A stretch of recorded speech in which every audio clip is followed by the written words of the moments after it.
And welcome, everyone. Welcome to You Be the Judge. I'm Dr. Paul Dyer. Welcome to You Be the Judge every Wednesday here at 6 p.m. Eastern Standard Time. We have three hosts here, You Be the Judge, myself, the incredible, incompetent, how does it go? Incomparable Marilyn Pierre, who's running for Circuit Court Judge in Montgomery County. And we have Judge Claudia Barber, who'll be joining us or coming on to us lately soon. So welcome to You Be the Judge. We like to give three things.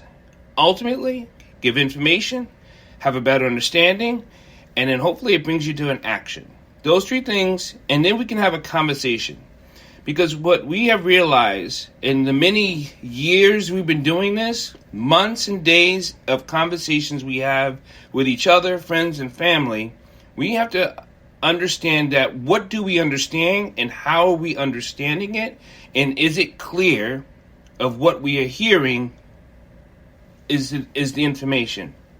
So when I want to wrap that up is that often people hear things in their own perceived perception, and that doesn't mean it's an understanding. Hearing things, understanding something, it means it's not just general, it's factual. You can never change facts, but you can change your point of view. I don't think people look at things. They think people say things as their personal point of view, and they conceive it as facts. That's not the same. And you attorneys that usually come and join us know the difference between perceived and factual. But most other humans speak in so many generalities or misperceptions that it takes away from what is being said is a fact or a perception. How do we get around that, Marilyn? I'm not sure we can, and I'm not sure we should. The reason why I say that is because many times what we perceive is based on who we are. It's based on what our experience is. For instance, if I'm having a wonderful day, well, I could even speak in the sense that if a person is having a wonderful day and it's raining, that person is likely to dance in the rain. But if that person is having a miserable day and it's raining, they think that the universe is conspiring to make their lives miserable. So it is so much the way one is feeling, the way one is experiencing the world. And you yourself could think about a time where you misinterpreted as something because you did not have the full facts or you didn't know where this person was coming from. We do that all the time. So I think it's necessary to have perception. I think it protects us in some ways because sometimes we feel like, okay, I know this person, I'm not sure that I should trust this person, so I'm going to be careful with the information that I reveal. But perception does not constitute a fact. And I think... Well, it is a fact to you at the time that you're perceiving it. And I think that we do need to have our own ideas and our own way of looking at things. And I say this to people because I read it somewhere that they say that no child is ever born in the same household. Correct. And what they mean by that is that if you have a child and it's a couple and a child, so that child makes the couple a family. Then the next child comes in and that child, the second child is, then makes it a bigger family. And the second child is well aware that there are other people who were there before them. And even in a situation where you have twins who were born at the same time, you have them looking from different places, so they don't have the same perception. One of them might be able to see the left more because they're on the left, and the other one might be able to see the right more because they're on the right, in the sense that they could both see what's in the middle, but their peripheral vision allowed them to see differently. So off air, we had this conversation. Marilyn had asked me, "Welcome, Judge Claudia Barber. Welcome to Be the Judge, my other lovely co-host. Welcome, Judge Barber." She had asked me. Oh yeah, you see, then I've got to go back to you because you did not say Mia. Did he say lovely co-host the first time? He did not, right? And now he's trying to make it up my other. Yeah, forget it. Claudia, we only get lovely co-hosts when you show up. So I'm always pointing that out to Paul because I try to look a certain way so people won't go, but that's okay. I have learned to live with it. We this past weekend was Memorial Weekend, and the terms have a great Memorial Weekend and enjoy Memorial Weekend.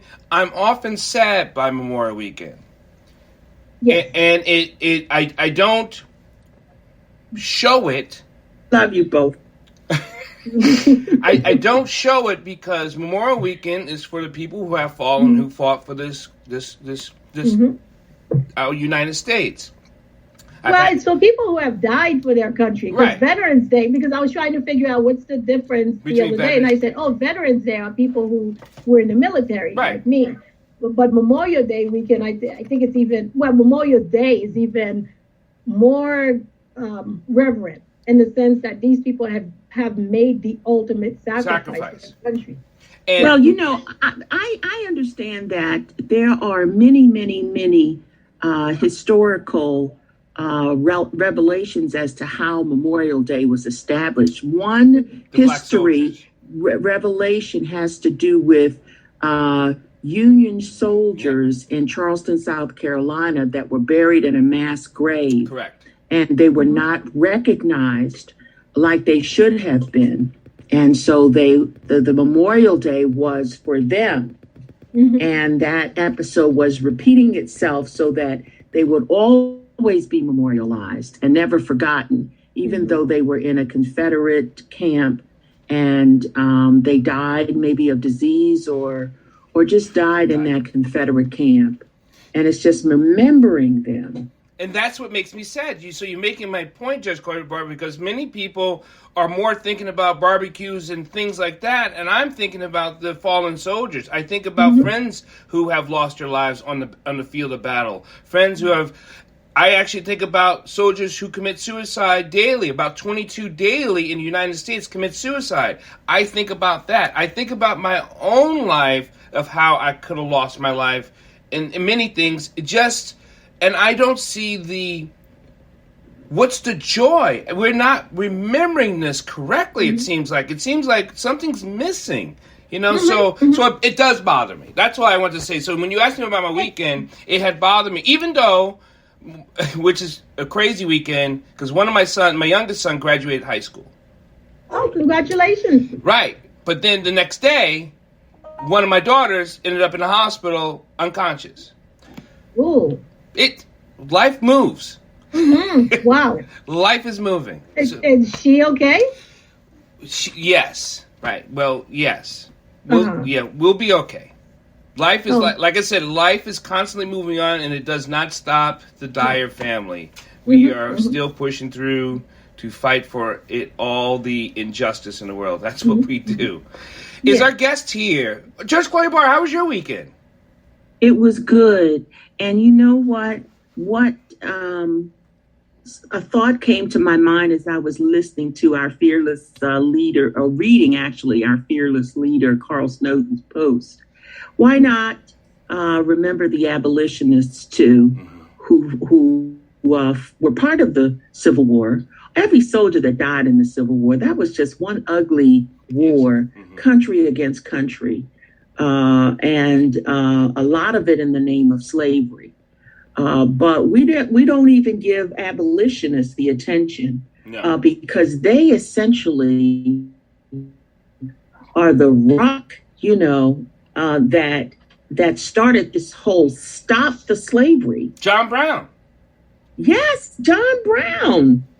Absolutely. He gave his life like that. Nat Turner. Right. Look how he courageously started a slave revolt. I mean, these folks are no joke. And they, they were courageous in what they did. But we forget them. They're kind of lost in history if we don't bring their names up. Mm-hmm. Not only them, let's talk about all of the ancestors who died in the Middle Passage, who died in lynchings. I know that there's a group called Adasi, which does a river walk, and it will be done, I think, in a couple of weeks, where they walk in white from one point to another along the Potomac River to memorialize those people as well. I did not know that. Where does the walk start from? It's in Anacostia. It starts at the Union Temple Baptist Church in Anacostia. They walk to the river. You have drumming. You wear white. You have African dance. But it's all to memorialize the ancestors. Those were in the Middle Passage. Those who were killed during slavery, as well as the lynching victims. All of those victims also need to be remembered as well. And all the massacres, the Wilmington massacre, the Tulsa massacre, all of those people were victims of a horrible, and they were murdered. Just say it like it is. They were murdered. Yeah, so they've been doing it for a number of years, and it's in June. I don't think it's this weekend, it's next weekend. And what is it called again? It's called the River Walk. It's Adasi. I think it's ADACI. If you Google that, you will get that group. They build altars when people pass away after 40 days. You go, and that's the ascension that they think will happen to them once they've passed away. But it's really a moving kind of event to go to and be a part of. But that's why they do it. Judge Claudia Barber, you had mentioned something about the Civil War, how it was country against country, and it appears strongly we're heading that way. Mm-hmm. And are we okay with that, or is it just something we're going to have to live through again? I'm not okay with that. I'm not okay because with it. It's just, nobody should be okay with war. Right. Even in biblical days, there were civil wars in the Old Testament that will just, make your hair stand on top of your head. When you think about all the, even during the King Hezekiah's reign, and before that, and Jeroboam, and all of those old soldiers, they were killing people right and left, and you'll read of people, dying by the thousands, being killed. One person in power, and then another person comes in power, and in succession, and so on. But to think of the fact that the country is divided, and to think about the fact we're not on the where we can have mild disagreements, but when you have major disagreements where people just want to build a wedge and to just start a fire when there's no need to start a fire, that's the concern. People do not have really in their minds all the time peace. They don't have kindness, kind-heartedness necessarily in their heart. Well, and when that happens. But if you look at the South, Jefferson Davis wanted the president of the South, right? The president of the South, Abraham Lincoln, the president of the North, really, because they were a whole different split. They wanted their way of life, and they didn't want to have it. So isn't that where we're at now? There are certain people want a particular way of life. Whether you agree with it or don't, they want that particular way. So there's the split. So we're back to that again. We're back to that. Even if I wouldn't say again, because I think we're still there. I mean, there might have been some movement that's made, but I don't think we were ever there. And then going someplace else. I think we're still there. It's just a different form. Okay. And you don't think that sometimes we it's no, more- wait a minute, say that again, Marilyn. Right. I'm curious to understand. in terms of people wanting a different way of life, to me, that has always been there. It's been at different levels at different times. Sometimes you could see it more. Sometimes it's more public. Sometimes it's more hidden. But it's something that's always been there. I don't think it ever went away and then came back. Now, wait. So, I mean, if you say somebody wants a different way of life, that could mean a lot of things. Sometimes people want a different way of life, meaning that they just want to be wealthy, or they want all the advancements in life. But if you mean by it was always there, this race war has always, I think, been in American history. And I don't think we can deny that. World history too, but in American history, definitely. I didn't mean to cut you off, missionary, evangelist. I was just going to say that I'm not sure how much the tearing down of their Confederate monuments have added fuel to the fire, because it gave me the thought that maybe they were put up there to quell where we're going with this now. And maybe Marilyn is talking about the good old days. They want those days back where the largest portion of the pie is theirs, and they don't want to give you maybe a slice amongst all the other people. That's my interpretation of what's going on.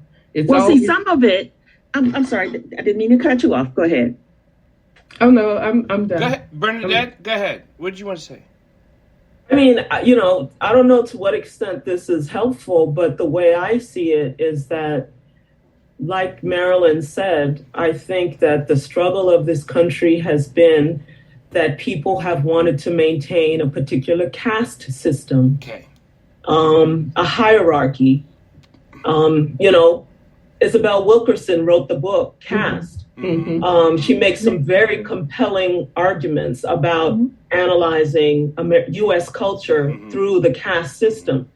And like Marilyn said, I mean, from my point of view, I think we had a brief respite during Reconstruction. That was it.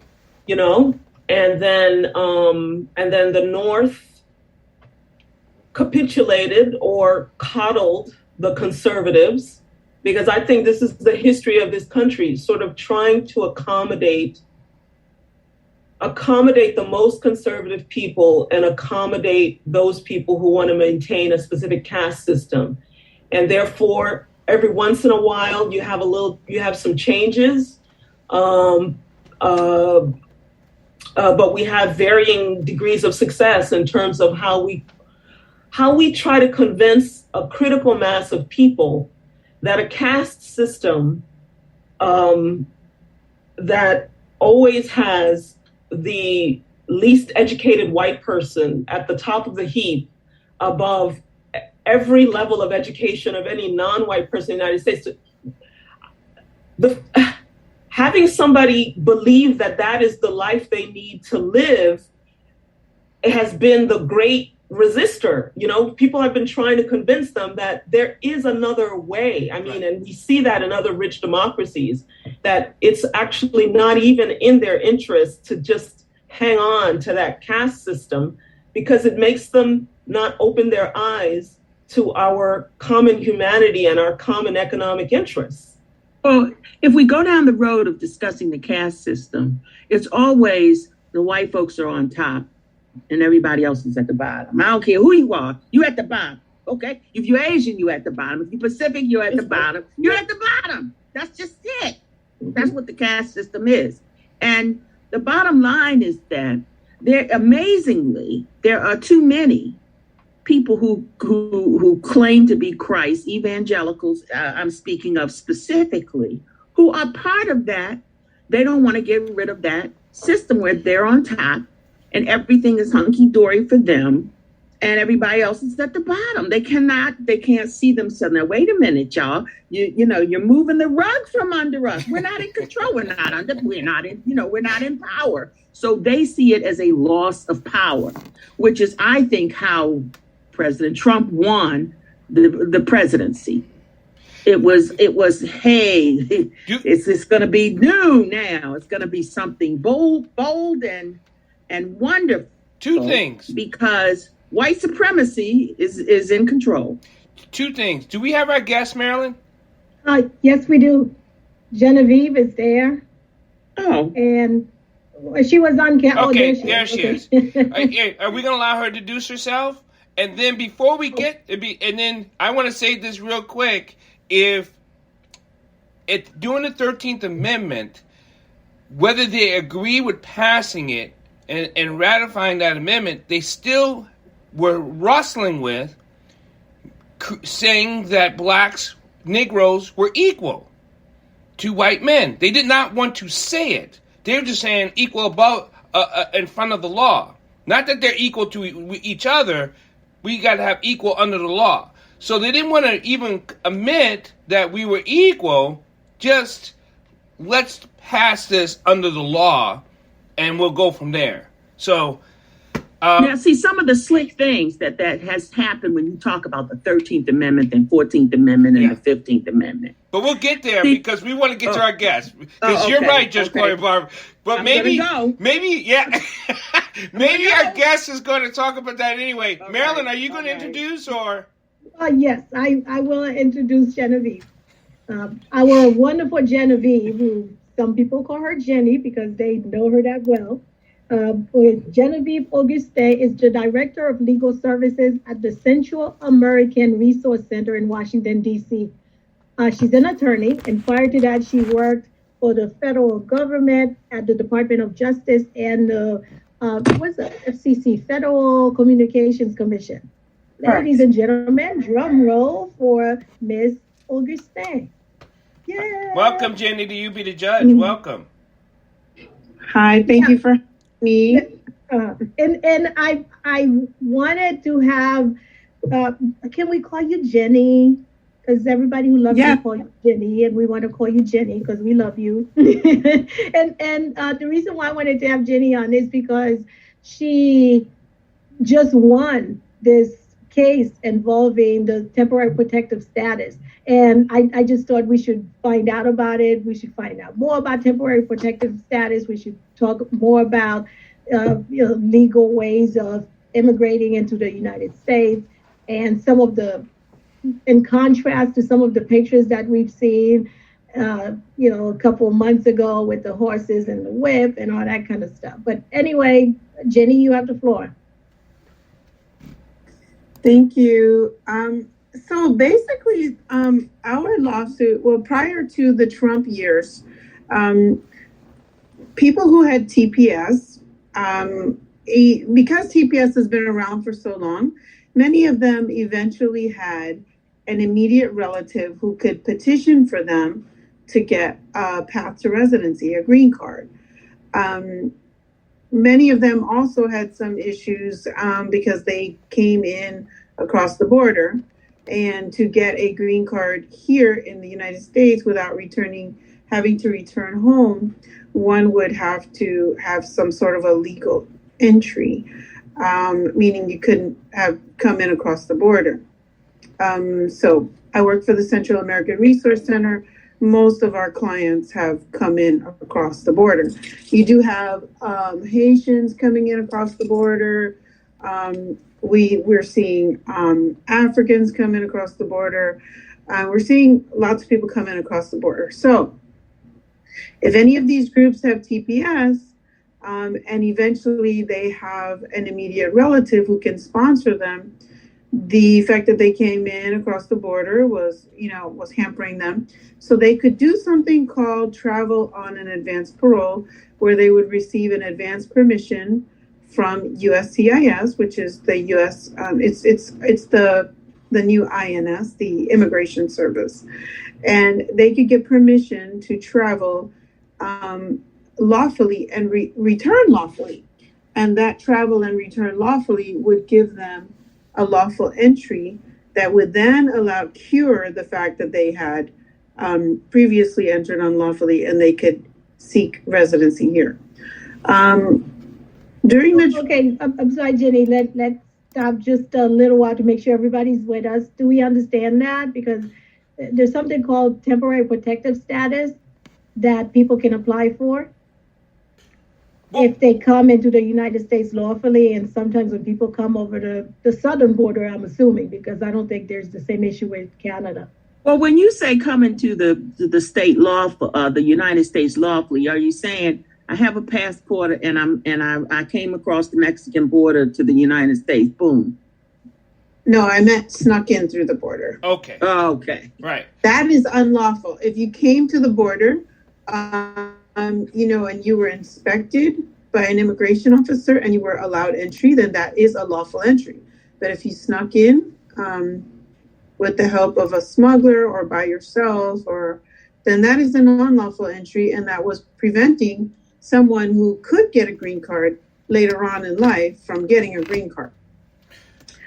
So, yeah, because the immigration laws require that if you are going, you can get a green card in the United States if you qualify, or you can, if you don't qualify to get it in the United States, you have to return to your home country, to the embassy there, and do it that way. And it's not much fun, and it's kind of scary to do it that way.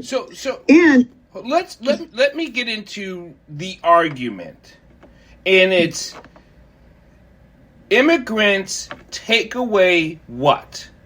Because that seems to be well, we're not there yet because we're trying to figure out how to get in, and then once the immigrant gets in, then we could talk about the arguments that some people have that they're taking that away from us.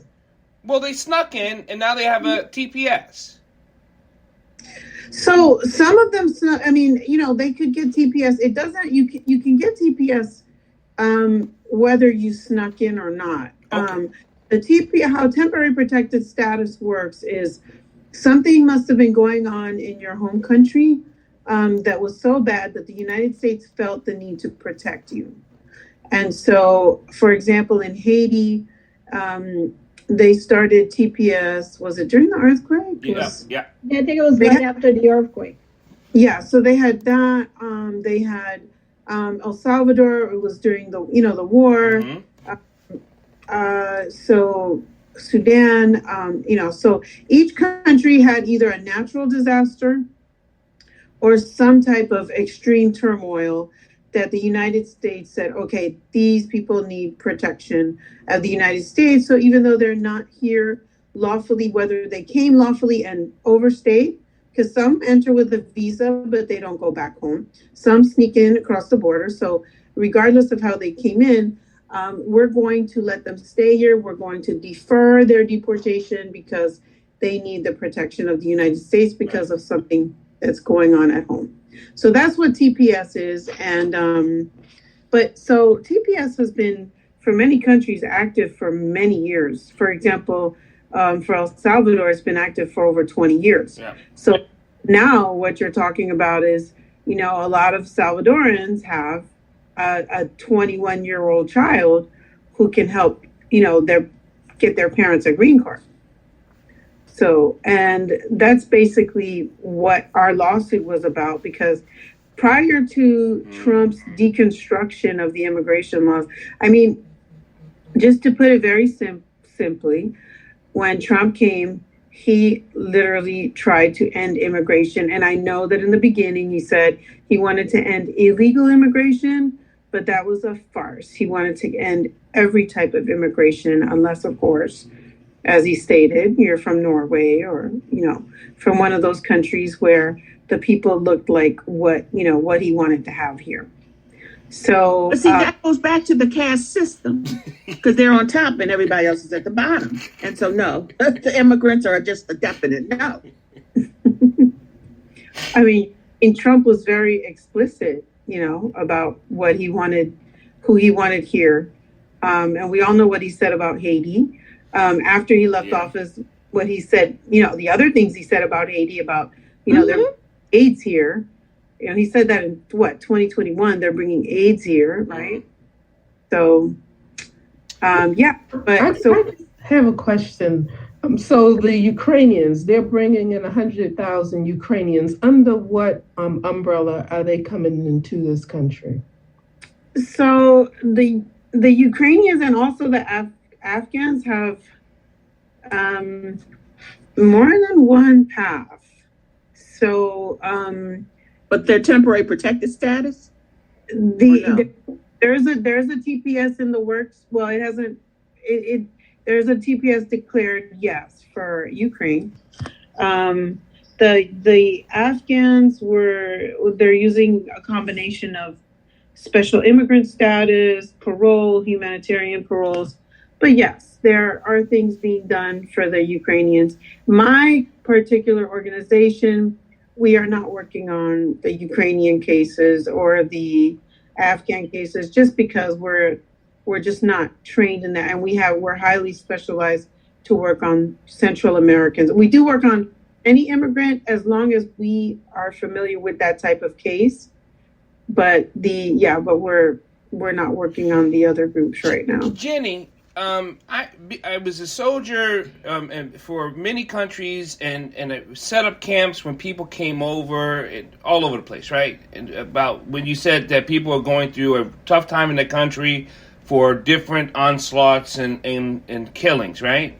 They're able to come over. How many countries, if you know the number, have things going on in their country that could get a TPS because of the disaster that's going over there or the killings that going over there?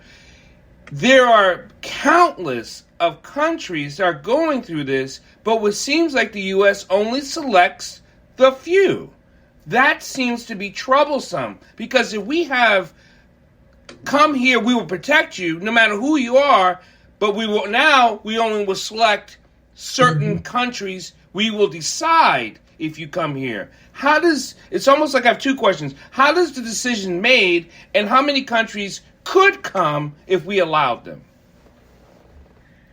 Well, if you look at, like, for example, what's going on in let's see. So right now they have Afghanistan, Burma, El Salvador, Haiti, Honduras, Nepal, Nicaragua, Somalia, Sudan, Venezuela, Ukraine, and Yemen. Right. So, I mean, I think if you just take any one of those countries and then you ask yourself, is that happening? Is what's happening in that country happening in another country somewhere that's not on that list? I think there's a pretty clear, it's pretty clear that, if everything were equal, there would be many more countries on that list. Right. So yeah, for sure. Well, then who chooses? Let's face it, it's a political decision. Did I lose you?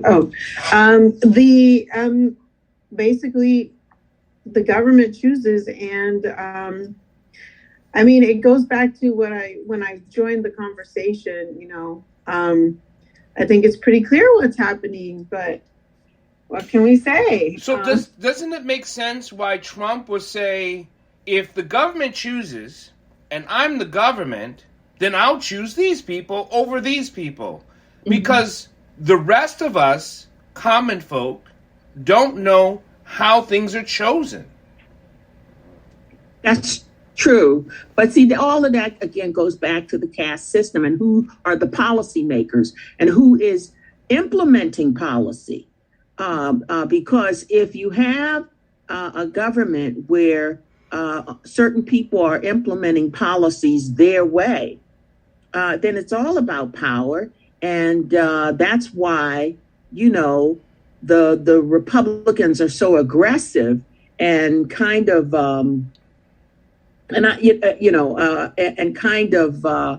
even browbeating about maintaining power. They'll fight it tooth and nail to the end, come up with conspiracy theories, if you will, that the election was stolen. And the biggest joke about the whole conspiracy theory that the election was stolen is because if President Trump won really the election, there would be no conspiracy theory. It's just, it would just disappear. Just like that, at the flash of a second, that whole conspiracy theory would be non-existent. It would be no more because he won, because he's in power, because he's in control. And the only time the conspiracy theory exists is when he's not in control and when he didn't win. I think that there would still be a conspiracy theory, but it would sort of evolve. It would be he's in power, he's supposed to be in power, but people are trying to topple him. It didn't come out that way when he won over Hillary Clinton. Even though he didn't win the popular vote, she didn't go around trying to undo the election but there were still people saying that they were trying to undermine him. And I think that's why it's so important to talk about Jenny and what her lawsuit was about. Oh, yes, go ahead. Jenny, you got the floor. Hold on, Bernadette, go ahead. Can I ask just a quick question, Jenny? Sure. And sorry, I'm going ahead calling you Jenny. You can call me Bernie. No. Anyway, Bernie, you got a nice tan. Thank you. I got a lot of sun today. Anyway, Jenny, is it helpful to let folks know, and you tell me whether this is still your experience in DC? I used to be with the Catholic bishops. I used to be the refugee policy advisor for the Catholic bishops. And we were part of a large network of different interest groups that did lobbying and advocacy for the different nationalities and the different groups we thought deserved temporary protected status. And so our work was with Congress, with the administration, to make the policy arguments and other arguments about individuals who deserve temporary protected status. So that list of individual countries you just provided to us reflects years of advocacy that different interest groups have, and the work that they've done over the years. Is that your experience right now in DC about how different groups get designated for temporary protected status or TPS? Yes, but I would say that it's also political because exactly. Right. You can advocate until kingdom comes. Absolutely. Something in it for them, and no. Yeah. Yeah. I'm part of Ukraine because they are getting ready to they're bringing in 100,000 people from Ukraine. Now, Ukraine, as I understand it, has a neo-Nazi problem. So now they're bringing, and as an African American, now they're bringing in 100,000 Ukrainians. And as Judge Barber has said, they are going to be above anybody who has been here, who has died here, who has built here. And that's what I see. I label it stacking the deck. They're going to bring in people who are going to promote their policies, going to blend in, and it's going to be white. They're going to find out how to be white. Well, Teresa, I want her to finish about her lawsuit that she won, but I want you to think about this so we'll come back to that they thought the same thing when darker skinned people come into this country. They felt like you were stacking the deck. If you bring in Haitians, they bring like you're stacking the deck. If you bring in Salvadorians, you're stacking the deck. So I don't always want to continue going on with the same process theory of stacking the deck. We'll go ahead, Jenny. And so basically, as Trump began to dismantle immigration, one of the things he did, and some of the people who have TPS, as I stated, who have been here for 20 something years, fully integrated, in society, been working, it was a good thing for them to be able to regularize their status because, they always have that hanging over them that they're not, that they don't have a green card, that they're subject to deportation whenever the TPS, the temporary protected status, ends. And as you may recall, or as you may have heard, Trump did try to end TPS. So it generated a lot of lawsuits. A lot of the things that he did to immigration generated a lot of lawsuits. So our specific lawsuit was he ended the path to residency for the people who had been here for with TPS for very long and who now either had a U.S. citizen child or spouse. And so our lawsuit basically compelled the administration. Well, it started with the Trump administration, but now the administration was forced again to recognize something that was being done before, that if the person with temporary protected status left the country with an advanced parole and re-entered with a lawful entry, that they could get their green card here. So that's basically all it was. It restored a path to residency for those people. There was a Haitian as a named plaintiff, some Central Americans. I'm trying to think what other countries. But yeah, there was at least one Haitian and some Central Americans that were named in the lawsuit as plaintiffs. And eventually we split up because the government first we were a big group fighting together, and then they made deals to the named plaintiffs, and then we were left on our own. So our lawyers, we were represented by Democracy Forward, and they got the government to agree to do this. So that's basically in a nutshell. It gave people with TPS the ability to get their green cards here, as they had been doing for years prior to Trump. Was this administration favorable of you continuing the lawsuit, or were they trying to fight you on it just as hard as the last administration? No, this administration it's a whole different ballgame from the last administration. Okay. A whole different ballgame. They theoretically agreed to settle early on as soon as there was a change in presidency, but it was just working out the numbers. Okay. Well, going back to Teresa, I think when any country, no matter who the people, where they're from, if they're going through this sickness of war, destruction, and gunfire, and food, and just it's a travesty. If you've been there, you've seen it. You know what I'm talking about, right? We should not. It doesn't matter who comes over. Now that they're coming over, I don't know how you're going to cipher out who could, should, or needs to be here, because they're people leaving a disaster, right? Because they're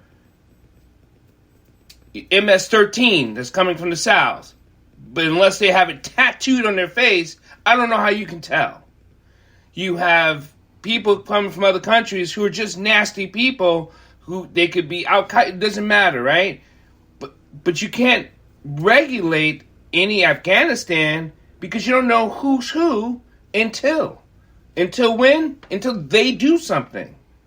So I don't want to stop Afghanistan people coming over because Al-Qaeda's there, right? Or ISIS is there. So because the people you could be hurting need us. So whether it's the Ukrainian and the Nazis, yes, they've always had a Nazi situation. They were in their military. The Nazis were in the Ukraine's military, fighting against Russia. So it's not like it's a foreign thing or it's an unknown. We knew that. So now that they're going to come here to the United States and they have the ideology that isn't good for black and brown people, I get it. But I don't know how you're going to tell the difference between who is and who isn't. So I think that's a tough thing. That's where I stand on it. You make excellent points, Dr. Dyer. But in addition to talking back again to the caste system, within that caste system, we're grateful to have such organizations as our guest has for legal services, because this system part of the systemic problem is to put any person that's disadvantaged in a situation where they can never afford legal fees. Right. And if they do, they're subject to whatever limited resources that are out there.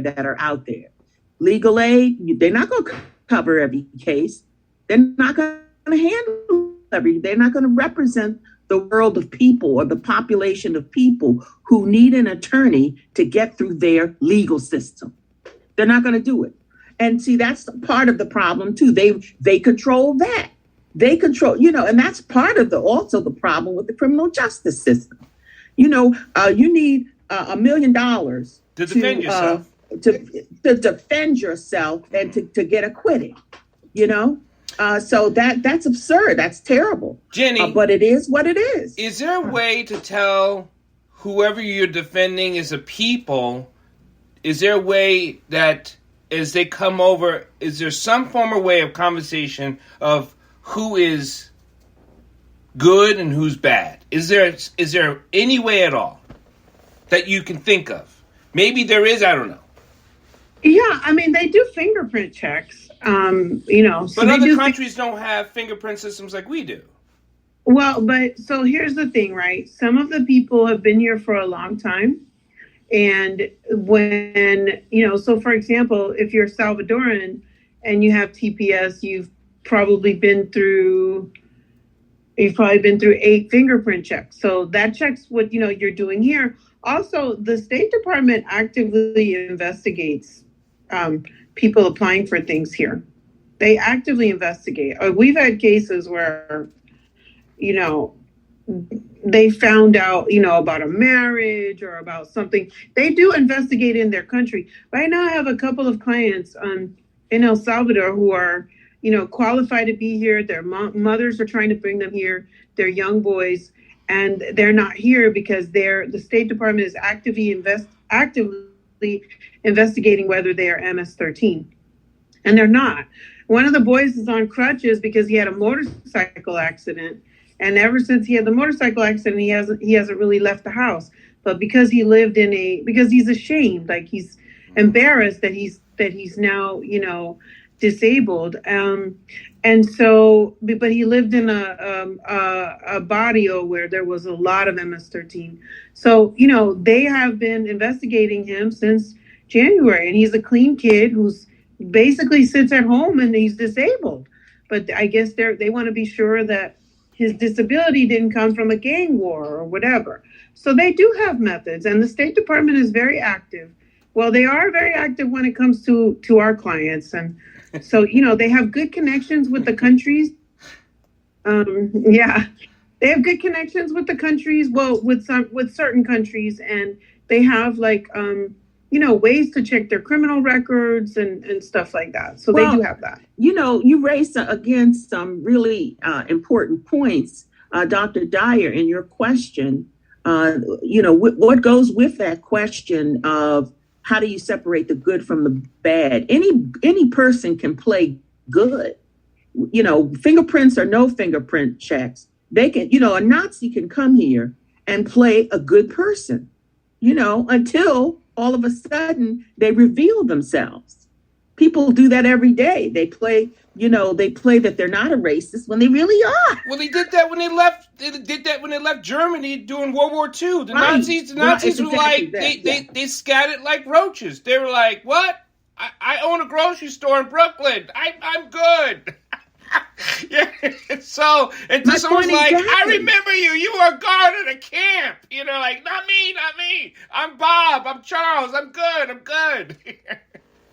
I think part of the point that Teresa was trying to make, and you guys know she's much more eloquent than I am, but I do want to follow up on her question a little bit.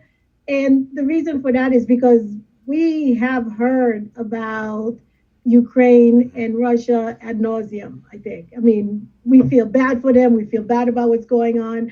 And we hope that things like that never happen anywhere in the world. But there are things like that happening in other places besides Ukraine and Russia. And a lot of that stuff is happening in Africa. It's been happening for decades and decades and decades. and yet it doesn't get the coverage. It doesn't get the humanitarian, touchy feely attention. Oh, let's bring. It doesn't get the $40 billion and Teresa, if 40 billion, and Teresa, if that's not your point, let me know. But that's where definitely. I wanted to follow up with that. Yeah. That is the point. I think we can all just go, yeah, we agree, because it bothers me too that we can pick a country in Africa that's going through things and they are not getting $40 billion. Mm-hmm. Yet we could go to Africa and get all their resources so that we could use our cell phones, and we could bribe the so-called leaders to give all of the natural resources away, and so that they could live in a big mansion with a swimming pool and drive expensive cars while everybody else is starving. So there are things that we could do to help certain countries that we don't do, and yet so much of the resources go to certain places. Yes, agreed. Jenny, question before you take off. You must need help, resources, finances. How can we support you as people listening to the podcast, listening to the live show, listening, how they're listening to it and when they listen to it? How can they help you help your clients do what they need? And then you can answer the question, so many people think that their enemies coming into our country, is that ever going to stop? But I don't know if that you can answer that, or is it just a feeling, how people feel about this country, don't let these immigrants in and all this. But how can people help you? So we are a nonprofit. We're funded partially by DC. We have a huge Maryland clientele, so we are going to be looking to get funding from Maryland. But, so we've got the funding kind of covered. We do take donations. But we also take manpower. Like not everyone can make a donation, but the kinds of cases we work on, you don't necessarily need to be a lawyer to work on them. If you are a lawyer, we have some pro bono work we can give you. Right now, we were the first organization to assist with the buses coming in from Texas and Arizona.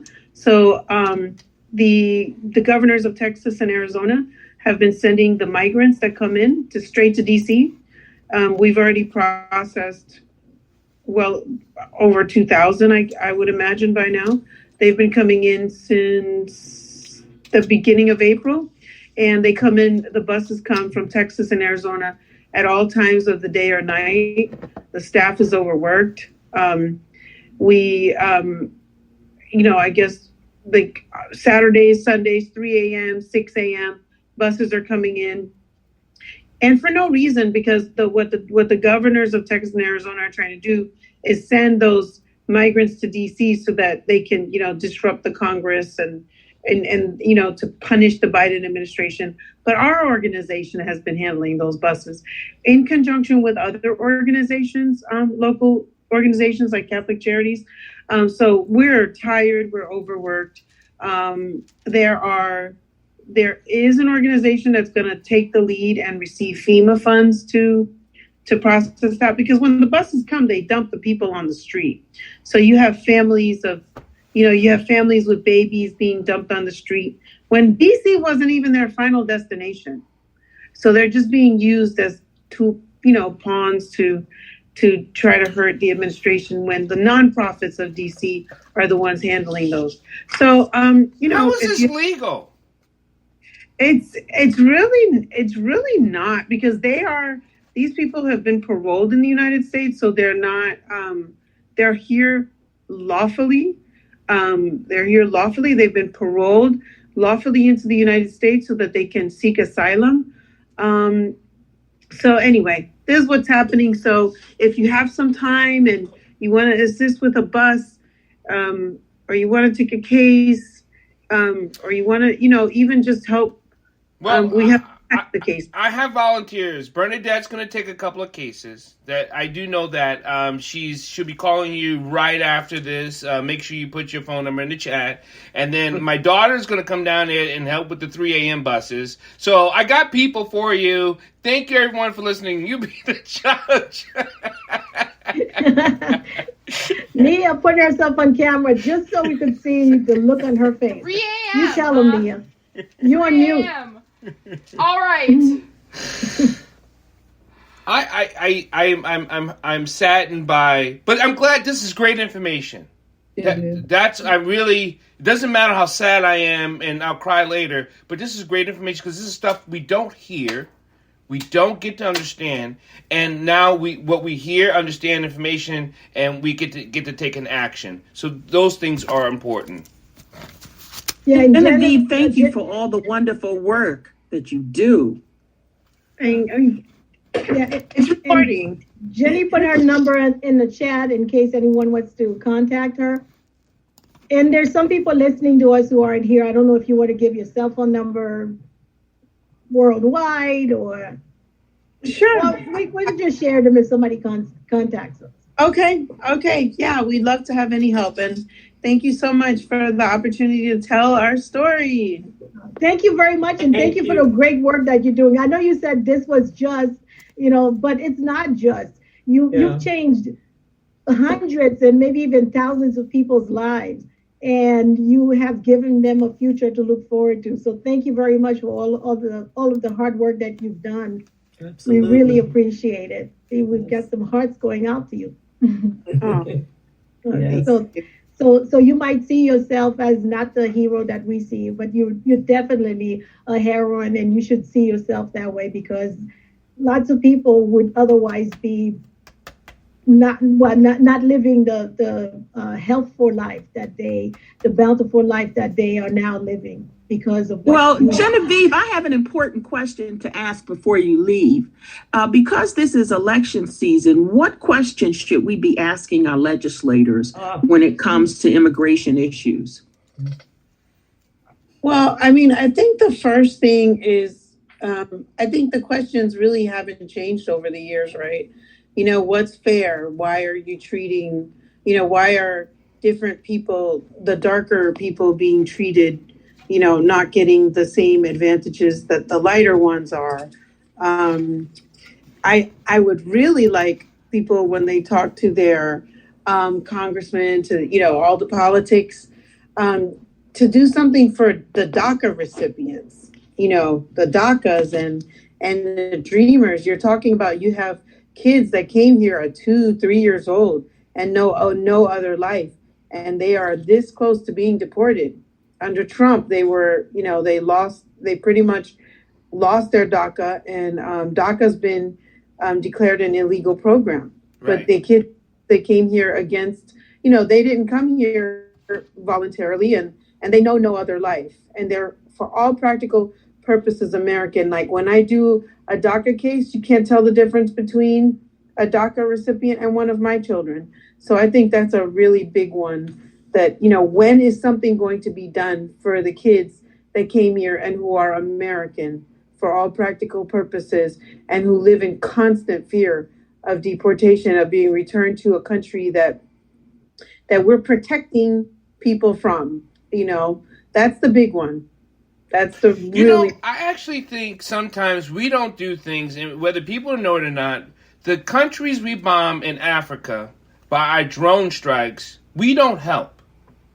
Maybe that has something to do with it. If we are constantly the ones killing the people, we're not going to help them, because that means we have to acknowledge that we're the ones that's killing them. Yes. So the Congo, Somalia, Sudan, we can't really help them if we're the one drone striking them all the time. I think so. It's not political. It's really like, that's not us. We can't help because we didn't, they're in pain because of what we caused. So I think that has a lot to do with people we help and don't help. Yeah. So much more to talk about. Go ahead, Will. Go ahead, talk. Go ahead. Okay. I wrote a letter to the Washington Post that you didn't publish. It said that these kids who are educated who went to public school in the United States, the country invested $12,000 a year. That was the average in all these kids. And if you send them back to wherever their parents came from, all of that education would be useless. And therefore, why don't you make the economic argument that you're throwing away hundreds of millions of dollars by deporting a kid who had 5 or 10 years of education in American public schools, and nobody makes that argument. I don't understand why nobody makes that argument. Some people do. Oh, I feel a little better. Yeah, some people do. Mm-hmm. There are many reasons to give DACA and Dreamers a green card. Many, many reasons. I think part of the problem nowadays. I'm going to thank everyone for listening to You Be the Judge. We'll be signing off from here. We will continue our conversation. Join us next week, Wednesday at 6 p.m. Every Wednesday at 6 p.m., You Be the Judge. Thank you. You guys be blessed, be kind, be compassionate.